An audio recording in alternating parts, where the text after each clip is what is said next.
Hey everyone, so One Piece chapter 1067 just came out, and what a continued run of phenomenal lore-based chapters that we've been getting in Egghead Island. The number one thing that I want to talk about right here is basically how Vegapunk has somehow lived up to the hype in terms of how interesting this character was set to be from the first time that he was mentioned. Because Vegapunk, I think he is, as an individual, the longest running mystery that we've ever had in One Piece, as an individual.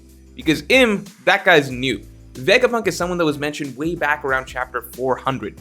And beyond any other Yonko, Admirals, Dragon, Revolutionary Army figures, any of that, he is the man that has been kept in the shadows, kept out of sight, because he has too much information that is valuable for us to understand the rest of the story. And I think that the way that Oda has introduced him to us, I've always said that One Piece really goes all in on exaggerated notions of what a character is, right? So the One Piece version of what the world's smartest man is I think beyond what any of us could have thought of, because it's not just a genius, right? It's not just a genius. It's a genius who's eaten essentially the genius fruit, and his intellect has gotten to a point that, you know, if you thought that what we saw in Ohara was odd, right? The vision of the scientist with a gigantic head, that's, you know, kind of par for the course what you think for One Piece. No, that is not even close to the full concept of Vegapunk. Not only were we wrong last chapter when we thought that, okay, Vegapunk's brain got so big that he had to cut it up and split it between 6 other characters, right? 6 other individuals. It's so ludicrously big that the entire island is essentially his brain. That's obviously not technically true, right? The island is more so a storage space for his brain. His brain doesn't take up all of Egghead Island, but you guys understand what I'm saying, in that Egghead Island, it's literally an egghead. Literally a giant, this dude's gigantic brain. That's what this entire island is. The whole island is him, right? The island houses his consciousness, his mind, and the people that run the island are basically broken down pieces of his brain, right? All of those 6 bodies, and of course him himself. That is a wildly creative concept. I'm so happy with where Oda has gone with Vegapunk, and the things that he was talking about in terms of what he would like to see, his ideal vision for the world. It's very interesting because an objection, it sounds fun, but an objection is brought up immediately. An immediate objection is brought up, which suggests to me that Vegapunk's vision for the future of the world may not be quite as, you know, as rosy as he seems to believe, which I think opens up a very interesting possibility for where his storyline can go that I'll be talking about in Tuesday's video. But keeping that aside for now, I think that personality-wise, he's obviously a very fun individual to follow. Conceptually, I think he easily lives up to how exciting I don't think any of us imagined Vegapunk essentially being like this. And the big things that we're getting out of him at the moment are basically pieces of lore that we otherwise would not have gotten, such as this giant situation that clearly set up for some major reveals and major pieces that I think pieces that we didn't even realize were supposed to connect. So for example, it was mentioned earlier in the series, right, that Fishman started getting rights about 200 years ago. Well, now we're finding out that wasn't just a throwaway remark. There is an actual event that is associated with the Fishmen eventually getting their rights, which was this Iron Giant's assault on Marijua. And what's interesting is that there might be some symbolic parallels here, some actual literal plot reasons for why this is happening, but there's been 2 times that we've seen major changes in, I guess, Fishman's standing in the world. First was, I guess, this Iron Giant's attack on Marijua, where the Iron Giant scaled the Red Line. And then second was Fisher Tiger scaling the Red Line. So I'm very interested to see if that's something that's kind of just a coincidence, if that's something intentionally symbolic, that great change can only happen by scaling a huge wall or something along those lines, or if there's something more literal that's being involved here. I also think it's interesting that probably the final time that the Fishmen are going to get what they really dream of, you know, their true sense of freedom, their true sense of belonging, open, free world, etc. That's only going to happen once the Straw Hats scale the Red Line, right? Once the Straw Hats get to the top of the Red Line, take down the Celestial Dragons, etc. Maybe we're going too far with the speculation there, but I feel like most of us are on board with that being the direction that the story is heading. It's interesting to me that, I guess, 3rd time's the charm. First was the Iron Giant, 2nd time was Fisher Tiger, and then finally is Luffy and his crew most likely scaling the Red Line and bringing actual harmony between humans and fishmen. So that's an interesting little thing to think about there. But the bigger question, obviously beyond the symbolism of it, is what happened with this Iron Giant. I really am just baffled at the number of question marks Oda is still opening up this late in the game, but that clearly have thought out answers, because this is something that he planted way back earlier in the story. So I really do believe that this is the point where all of the most interesting mysteries and all of the major pieces of the story are just going to start connecting together bit by bit, jigsaw style, and it's just going to look really beautiful heading in towards the end.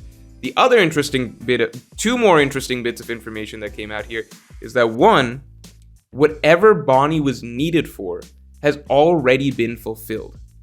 So that's interesting to me, in that I always believed that they needed Bonnie's fruit for a sort of continued reason. I thought that they needed Bonnie's fruit to continually be getting some sort of usage out of her. Again, I keep talking about her fruit. I'm assuming that it's her fruit. I think that that's a fair assumption, because there's nothing that we really know about Bonnie herself that would indicate that she herself is very valuable to the world government. So I assume it's her fruit.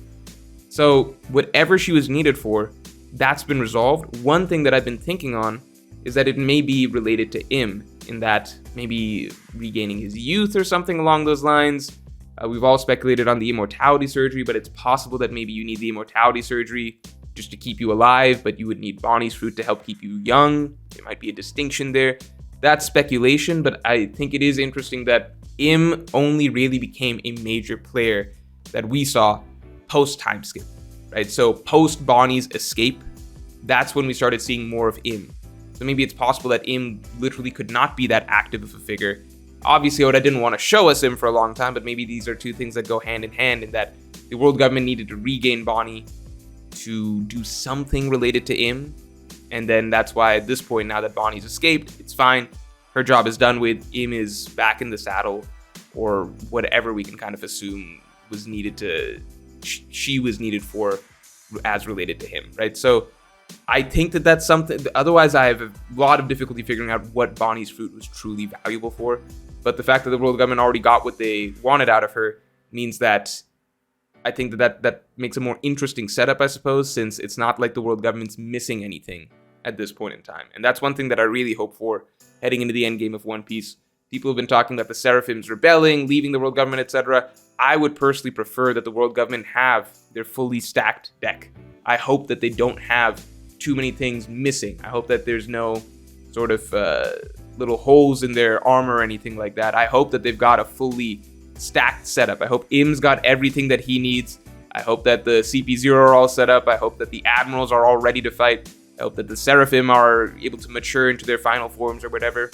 I really hope that we don't have a scenario where the world government is already halfway crumbling or anything like that, and they're falling apart or completely, on their last legs once the final war starts. Obviously, we already have hints of certain things, such as the Seraphim maybe rebelling, but, that's my preference. So I'm happy to hear that even though Bonnie was very valuable for the world government, that's not a necessity anymore. And speaking of the world government, look, I'm going to say Oda's trying to sell us really hard on this CP0 stuff at the moment, and I would say it's really cool. It's really cool that Lucci's back. It's really cool that Lucci's back. It's cool that Kaku's back. It's cool that we're getting Stussy. There is no way he's selling me on the idea that this trio of characters is a genuine threat to the Straw Hat crew. To begin with, they're just plain outnumbered.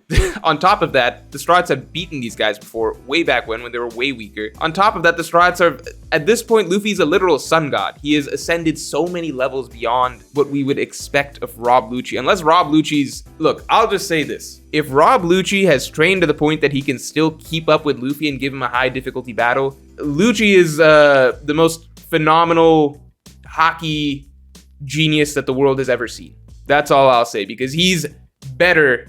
His growth rate is faster than the main characters at this point in time. I just don't believe it. I think that CP0 is going to be a problem, a threat, but I don't see them being a genuine actual threat. We just saw the Straw Hats defeat the Beast Pirates at full strength.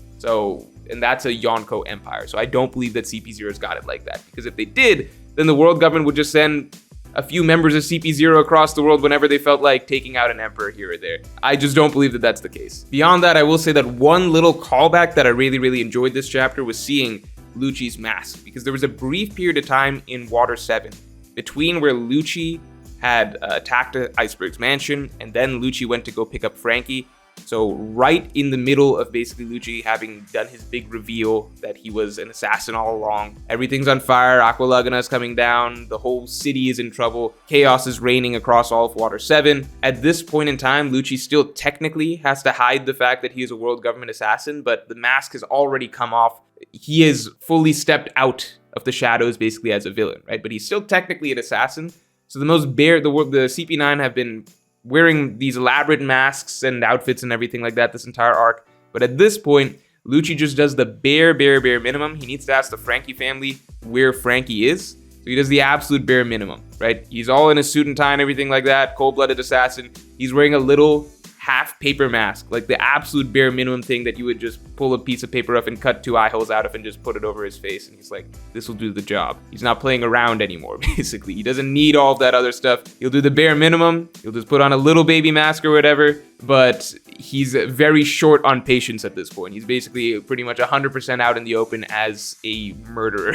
So I thought that mask way back then in Water 7 was really cool, even if we only got it for a second. I think it's really cool to see that come back into play again as his official CP0 mask, because Lucci doesn't care. Right? He doesn't need all of that extra stuff. This man is just an assassin through and through. Sure, he'll wear a little mask if he needs to, but he's just out to kill. So I think that that's really cool design-wise. And then finally, the big question mark we have is with Kuma. Somebody in my stream was saying that maybe Kuma started acting up on Dragon's Island because Shaka gave the command that it's time for battle. So maybe that resonates with all of Vegapunk's creations. That's a possibility. I think the other possibility is that maybe it's Kuma acting out of some emotional response, either to maybe his Seraphim version taking action, maybe sensing that his daughter is in trouble somehow, maybe sensing that Vegapunk is in trouble somehow. I like to think that that's a little more interesting to me because it suggests that there is some semblance of humanity left in Kuma. But the other version is basically if he's responding to Shaka's command for battle, then he is truly a full-on robot through and through. So there is obviously the third possibility, which is that some semblance of the former Kuma is within the Seraphim version of himself versus the current version of, like, the older version of Kuma, the robot version of Kuma being a pure mechanical shell at this point. And then maybe there's some degree of merging between the Seraphim version of himself versus the mechanical version of himself. I don't know. But the last thing we have to talk about is the community voice for this week. So the community voice is where the top tier patrons submit their thoughts for the chapter. Today we're looking at Tonio956, who says, Vegapunk wants to probably go wherever Caesar and Judge are going to talk about. They're all part of MADS. The government is also looking like they're getting rid of anyone who's aided them to get to whatever point in their road they're on. Maybe that's why they need to get rid of Bonnie as well. So I'm going to talk about the beginning part of that, which is we are in a cover story right now that's covering the 2 other greatest scientists that we know about, former members of MADS, Judge and Caesar. Right? I thought that was a bit of a coincidence. I really didn't fully process when I read the chapter, but now that it's right in front of me, it makes sense, right? This was a chapter that was pretty much entirely about making us finally fully understand who Vegapunk is. So this is really our full introduction chapter to Vegapunk. The other stuff was just bits and glimpses of his various brain parts and everything like that, like his various bodies, but not the true him.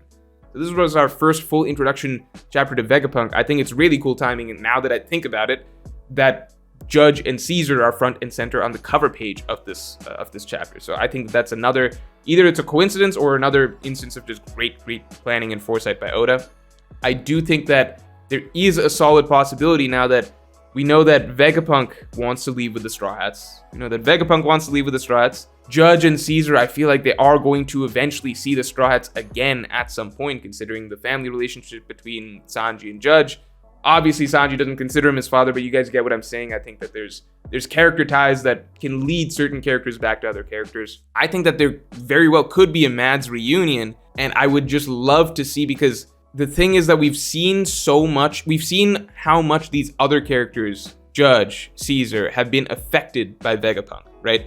We know that they hold strong feelings towards Vegapunk. I think it would be a shame if we never got to see those 3 characters in a room together. At least give me Caesar and Vegapunk, because that's, I guess, a dynamic that we just have never gotten actual insight into. And seeing that reunion in the present day story, I think would be a very, very exciting plot point to revisit. So I do hope that this is not a coincidence, that Oda is thinking about a reunion of MADS, and, you know, maybe Judge and Caesar still have a significant role to play in the rest of the story. That's all for this video, and I will talk to you all later.